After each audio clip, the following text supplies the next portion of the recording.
you know, faith is something that all of us who profess it in any way can exercise in society. So we do need more people who not only are people of faith, but people who ascribe to a way that reflects the nature and character of God.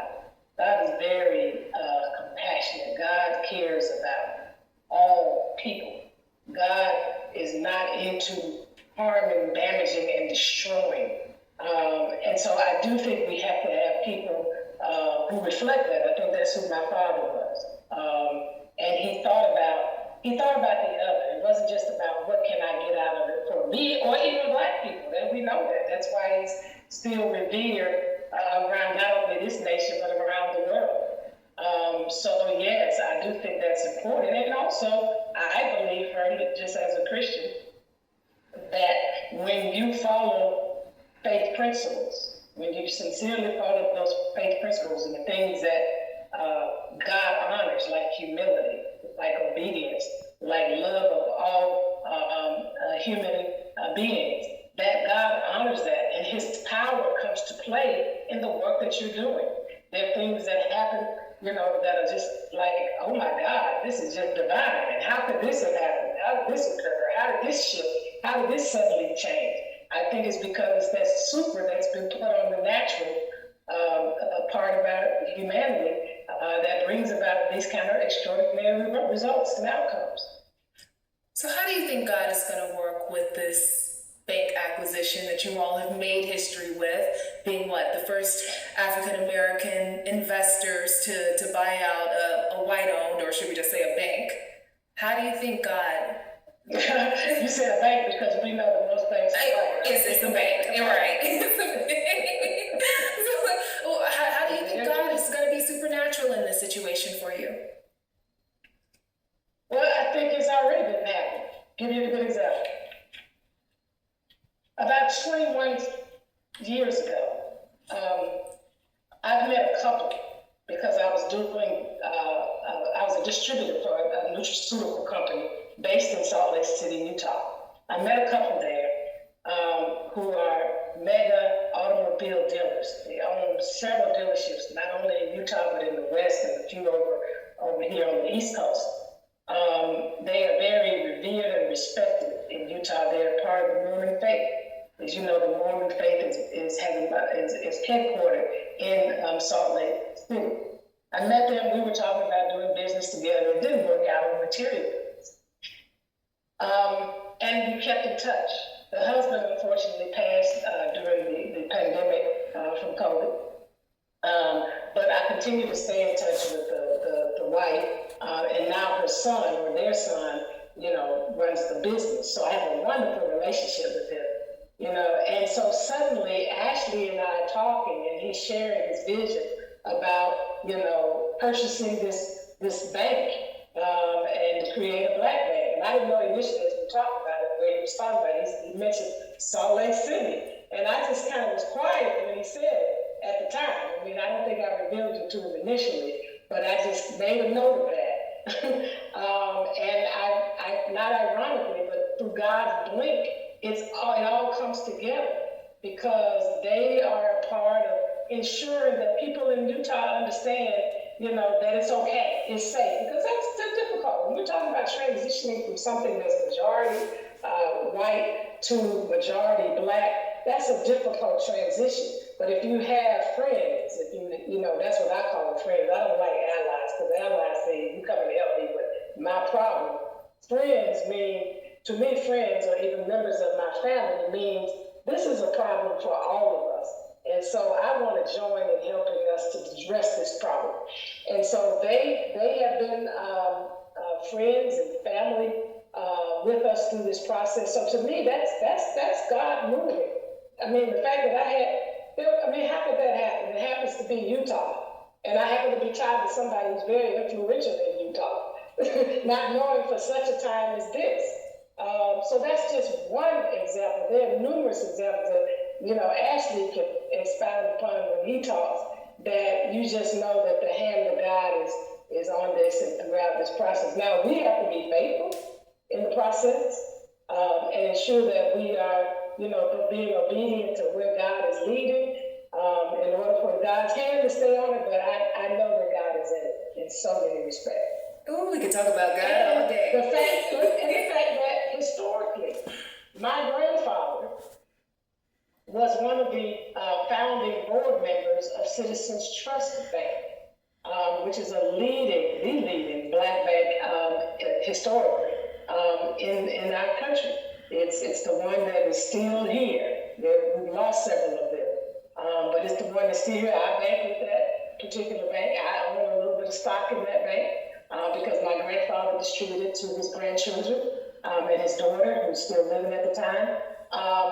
And my father, as you mentioned in the early part of the interview, started challenging corporations that were doing business in the black community to open accounts in those communities. Don't just take out of that community, give back to that community. So hire, at that time, this sounds strange today, but no, maybe not. Hire more black people, pay them on par, promote them, but also we're going to hold you accountable for opening these accounts. And then he challenged those the night before he was assassinated. He challenged the people who were part of the movement. Look, this is the time of economic empowerment for our community. So we're going to do a bank here. Take your money out of the downtown banks. That was word code for the white banks. And place it in, and I forget the name of the bank at the time, which was a black bank in Memphis, Tennessee, because we're going to do a bank here. So he was already doing a lot of economic work that people are not aware of. We need to talk more about that later. The economic work that my father did through Operation Breadbasket, which this whole effort, with the corporations was a part of. And they made a tremendous headway in that regard and really was building an economic infrastructure for the black community, I believe. Oh, giving back to the community. All right. Thank you so much, Dr. King. Thank you. Hi, this is the Business Guy. And today we're going to cover the 5 steps that it takes to start a bank. And you want to be sure to really watch closely to the end to get all the important steps. I really want to provide you some great value and insight on exactly what to do to start a bank step by step. The banking business is really one of the most profitable in the world. In fact, you have depositors on one hand depositing money into your institution, and then on the other hand, you can charge bank fees and you can lend out a certain portion of that money to earn interest. And the important thing is to make sure that the actions you take are safe and comply with the law. In the banking business, if you have a choice between 2 investments, one with high risk and high return, and one with low to medium return and low risk, you choose the low risk option. Now, I've been in the international banking world since 1991. Our company started in 1906. We are the largest international company formation firm. And we have established literally thousands of trusts and companies over the years. And by the way, if you're watching this on YouTube, please be sure to click the like button below and enter your comments. And you can also click the subscribe button so that when more videos come out like this, you'll get notified. Now, the world's richest investor, Warren Buffett, owns a large percentage of Wells Fargo Bank. He says the reason most people lose money is because they want to earn money quickly. He says the thing is, I don't know how to do it. And the world's greatest investors, I don't know how to earn it quickly. So everybody else wants to earn it quickly. I'm satisfied with earning it slowly, he says. Now, if one of the world's wealthiest men say that for someone who seeks wealth, the principle of earning money slowly, safely, and steadily is really something we can all take to heart, especially in the banking business. Okay, so what do you do to start a bank? Okay, now the first step is to go ahead and choose your jurisdiction. Now, to form a U.S. bank, you need about $15 to $30 million of capitalization to get started. So in capital, and what we mean is that's not an expense, that's your cushion that the regulations require that you need to deposit so that you can have something to fall back on during the ebbs and flows of profitability. And in many other countries, however, you only need $500,000 to $1 million. Keep in mind, this does not have to be your money. You can raise the money after you form your corporation. so none of this has to come out of your own pocket. Now, some of the recommended jurisdictions in which to form a bank, as of this recording, is the country of Dominica, where a bank needs $1 million of capitalization. And in St. Vincent, you only need $500,000 of capitalization as the current regulations for the Class B bank. A Class A banking license generally means you can serve any viable client, including local citizens of that country.